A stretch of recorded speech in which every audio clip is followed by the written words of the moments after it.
Welcome students. तो 10th में हम first chapter life process study कर रहे थे। लास्ट टाइम हमने न्यूट्रिशन कंप्लीट किया है। अब हम शुरू करेंगे रेस्पिरेशन। नेक्स्ट टॉपिक है रेस्पिरेशन। तो स्टूडेंट्स, रेस्पिरेशन क्या होता है, क्यों जरूरी होता है? रेस्पिरेशन एक प्रोसेस है जिसके द्वारा लिविंग ऑर्गेनिज्म ने जो ऑर्गेनिक फूड अभी डाइजेस्ट किया था ना, लास्ट लेक्चर में हमने स्टडी किया था, जो ऑर्गेनिक फूड स्टोर किया है उसका यूज करके एनर्जी लेते हैं। ठीक है, इसीलिए कहते हैं ना जरूरी है ये। तो जरूरी क्यों है? क्योंकि इसका यूज करके उस ऑर्गेनिक फूड को यूज करेंगे और उससे जो एनर्जी बनाएंगे उस प्रोसेस को क्या बोलते हैं? रेस्पिरेशन। ठीक है, अब रेस्पिरेशन और एक और टर्म होती है ब्रीथिंग। ब्रीथिंग जनरली इन दोनों में कंफ्यूज हो जाते हैं हम, रेस्पिरेशन एंड ब्रीथिंग के अंदर।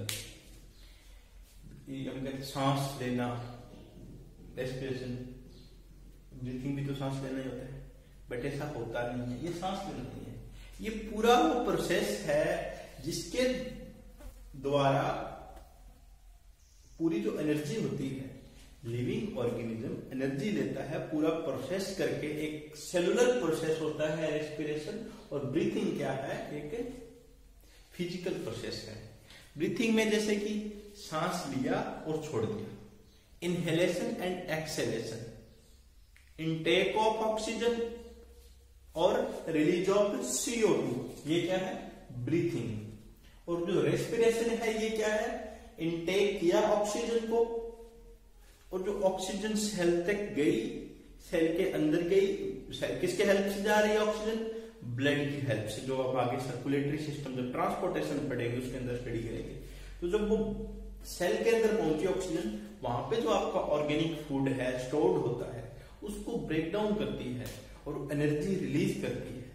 ठीक है, और वहां से जब ब्रेक डाउन होगा तो CO2 रिलीज होगी। वो CO2 ब्लड की हेल्प से वापस लंग्स तक आएगी, फिर CO2 रिलीज होती है।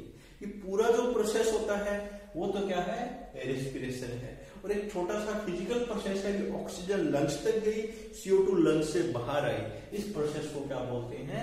ब्रीथिंग बोलते हैं। तो इन दोनों में आपको कंफ्यूज नहीं होना है। Breathing is a physical process, simply intake of the oxygen and releasing of the CO2. But respiration is the intracellular process. ये सेल के अंदर हो रहा है, वहां जाके क्या कर रहा है? It is the intracellular process in which oxidation of food, ठीक है, ऑक्सीडेशन ऑफ फूड वहां पे डन हो रहा है, कंप्लीट हो रहा है पूरा। ठीक है, जैसे कि जनरल आप याद होगा, कुछ आप लिख देते हो रेस्पिरेशन की जो इक्वेशन होती है, C6H12 O6 O2 लिया, CO2 plus O2 and energy. Energy किस फॉर्म होती है? ATP, adenosine triphosphate.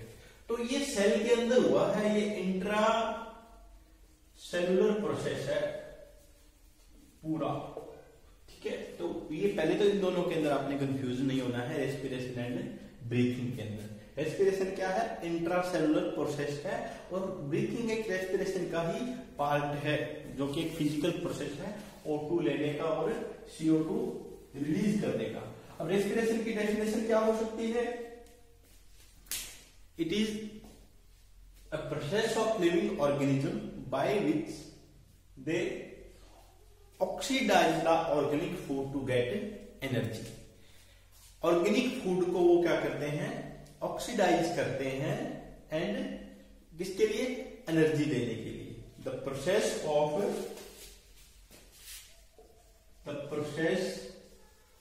Of living organism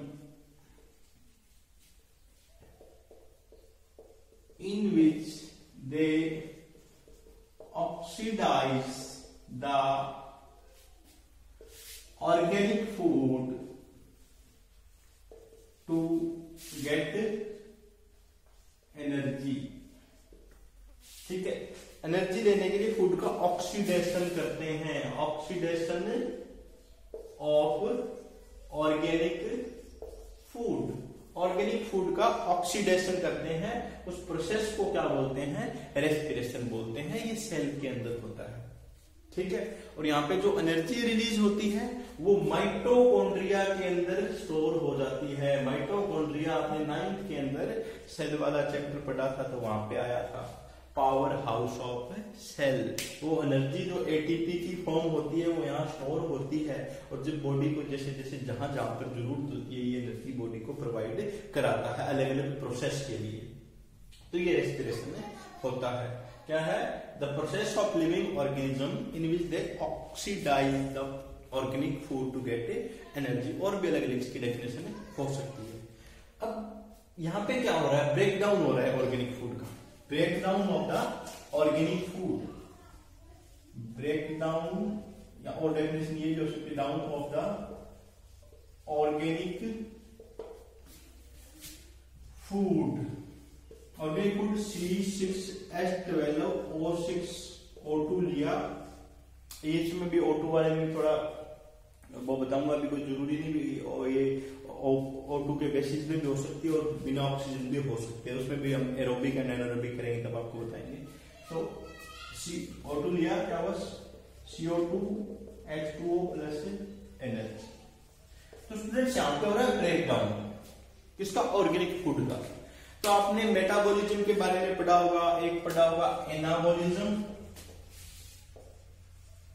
and एक पढ़ा है केटाबॉलिज्म।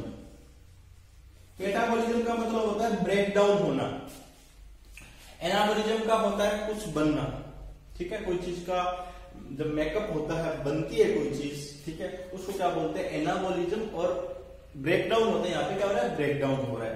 तो रेस्पिरेशन क्या है, केटाबॉलिक प्रोसेस है, बट ऐसा नहीं है। जनरल बुक्स के अंदर आपको ज्यादातर मिल जाएगा, या कई बार कहीं देखो आपको मिल जाएगा respiration is a catabolic process, but ऐसा नहीं होता। फ्रेंड्स एक चीज देखिएगा, यहाँ पे C6H12O6 ऑक्सीजन की प्रेजेंस में और एब्सेंस में जो भी है, अभी हम एक ऑक्सीजन की प्रेजेंस की बात कर रहे हैं, तो CO2 और H2O ब्रेक डाउन हो रहा है। इनको बैलेंस करेंगे तो ये तो जितना इधर उतना ही बैलेंस हो गया, बट यहाँ पे क्या हो रहा है, एनर्जी रिलीज हो रही है। जो कार्बन कार्बन के बीच में जो बॉन्ड बना हुआ है, अभी आपको पता लग जाएगा एनर्जी भी कहां से रिलीज होती है। ये कार्बन कार्बन के बीच में जो बॉन्ड बना हुआ है ना, इनका ये बॉन्ड जब ब्रेक होता है, ये बॉन्ड ही तो ब्रेक डाउन करता है, ये CO2, ये बॉन्ड इनका ब्रेक डाउन होता है तो एनर्जी रिलीज होती है। चाहे जब बॉन्ड बनता है तो एनर्जी वहां पे लगती है, बॉन्ड टूटता है तो एनर्जी रिलीज होती है। तो कार्बन कार्बन के बीच का बॉन्ड ब्रेक डाउन होता है तो उसके कारण एनर्जी रिलीज हो रही है। मीनिंग यहाँ पे चीज ब्रेक डाउन भी हो रही है और कुछ बन भी रहा है। तो ये तो एनाबॉलिक भी है और कैटाबॉलिक भी है। तो रेस्पिरेशन होती है, ये एनाबॉलिक भी होती है क्योंकि एनर्जी बन रही है। यहाँ पे डायरेक्ट तो हम एनर्जी बना नहीं सकते ना फूड से, प्रोसेस से ही बन रही है। सिंपल में बिना तोड़े थोड़ी एनर्जी ले सकते हैं, फूड से ऐसा कोई प्रोसेस नहीं होता। सिंपल में टूटेगा तभी एनर्जी मिलेगी। तो यहाँ पे ब्रेक डाउन भी हो रहा है और एनर्जी भी मिल रही है। तो इस प्रकार के प्रोसेस में क्या एनाबॉलिज्म भी हो रहा है और कैटाबॉलिज्म भी हो रहा है। तो रेस्ट इसके लिए एक टर्म होती है एम्फीबोलिक। एम्फीबोलिक। तो रेस्पिरेशन क्या होता है, एक एम्फीबोलिक प्रोसेस होता है जिसमें क्या हो रहा है, ब्रेक डाउन भी हो रहा है और कुछ चीज बन भी रही है। तो सिंपल इंट्रोडक्शन करा रहा हूं, दोबारा भी इसको हम स्टडी करेंगे, ठीक है। तो ये एक इंट्रोडक्शन है इसका रेस्पिरेशन, ठीक है। अब मैंने जैसे बताया रेस्पिरेशन, अभी पता लग गया होगा ना कि कार्बन कार्बन ये जो C6 है, C6, ठीक है। तो इनके बीच में C6 का मतलब है कार्बन कार्बन के बीच में बॉन्ड है यहाँ पे, ठीक है। कार्बन कार्बन के बीच में जो बॉन्ड है, तो ये जो बॉन्ड टूटेगा तो एनर्जी बन रही है। ये याद रखना स्टूडेंट्स, ये एनर्जी यहां से रिलीज होती है कार्बन कार्बन के बीच का बॉन्ड ब्रेक डाउन होने से। तो अब यहाँ पे रेस्पिरेशन दो टाइप की हो सकती है। एक तो होती है एरोबिक रेस्पिरेशन, एरोबिक रेस्पिरेशन, दूसरी हो सकती है एनएरोबिक रेस्पिरेशन। एरोबिक कौन सी होती है? जो ऑक्सीजन की प्रेजेंस में हो रही है, प्रेजेंस ऑफ O2। जो रेस्पिरेशन ऑक्सीजन की प्रेजेंस में होती है उसको क्या बोलते हैं? Aerobic respiration. और एनारोबिक कौन सी होती है? Absence of oxygen. ऑक्सीजन की एब्सेंस में हो रही है तो इसको क्या बोलते हैं? Anaerobic respiration. Absence of oxygen का मतलब ये नहीं है CO2 की प्रेजेंस में हो जाएगी। कई बार आपके दिमाग में छपा होता है भी प्लांट में ये होता है, एनिमल में होता है। रेस्पिरेशन सभी में ही एक ही होती है और O2 ही जरूरी होती है रेस्पिरेशन के अंदर, ठीक है। कुछ माइक्रो ऑर्गेनिज्म का अलग केस है, उनमें भी CO2 नहीं होती। कईयों के दिमाग में ये छपा होता है, बार बार मैं दूर भी करता हूँ डाउट।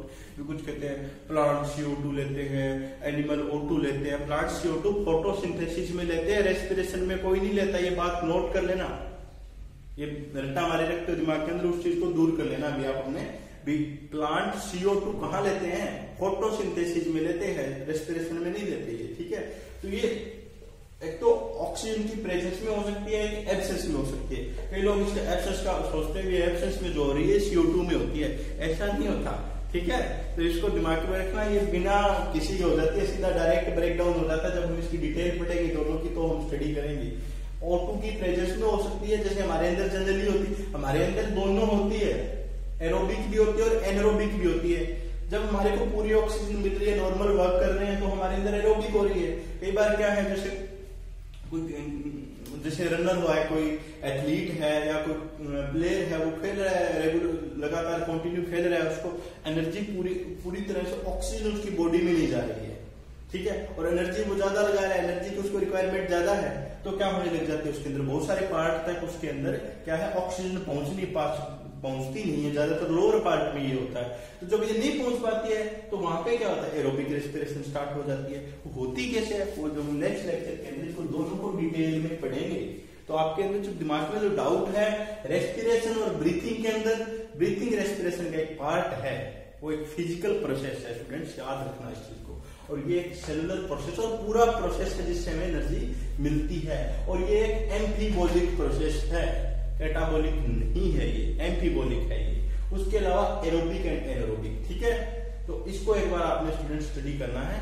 देन हम नेक्स्ट लेक्चर के अंदर एरोबिक एंड एनारोबिक को पूरा डिटेल में स्टडी करेंगे। Okay, thank you.